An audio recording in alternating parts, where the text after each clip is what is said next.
புடலங்காய் பொரியல் எப்படி பண்ணுறதுன்னு பார்க்கலாம். பேனை ஹீட் பண்ணி ஆயில் விட்டுட்டு கடுகு போட்டுக்கலாம். கட் பண்ணி வச்சுருக்க வெங்காயம், பச்சை மிளகாய், கருவேப்பிலை எல்லாம் ஆட் பண்ணிக்கலாம். இது நல்லா வதங்கட்டும். கட் பண்ணி வச்சுருக்க தக்காளி ஆட் பண்ணிக்கலாம். நல்லா வதக்கிக்கலாம்.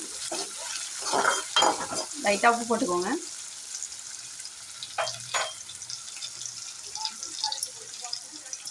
வதங்கட்டும். வெங்காயம் தக்காளி இப்போ வதங்கிடுச்சு. கட் பண்ணி வச்சுருக்க புடலங்காவை ஆட் பண்ணிக்கலாம். இதை நல்லா மிக்ஸ் பண்ணிக்கலாம்.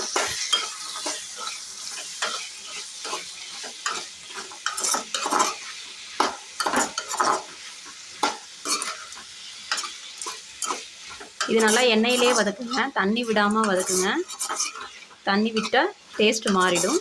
அப்படியே சிம்லே வச்சு எண்ணெயிலே வதக்கலாம். காய்க்கு தேவையான அளவு உப்பு போட்டுக்கலாம். மஞ்சத்தூள் ஆட் பண்ணிக்கலாம். நல்லா மிக்ஸ் பண்ணிட்டுருங்க.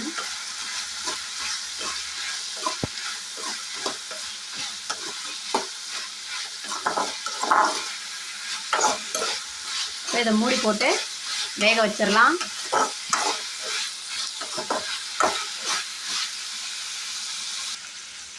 கொஞ்சமாக குழம்பு மிளகாத்தூள் காரத்துக்காக ஆட் பண்ணிக்கலாம். நல்லா மிக்ஸ் பண்ணிக்கலாம். இதை நல்லா மிக்ஸ் பண்ணியாச்சு.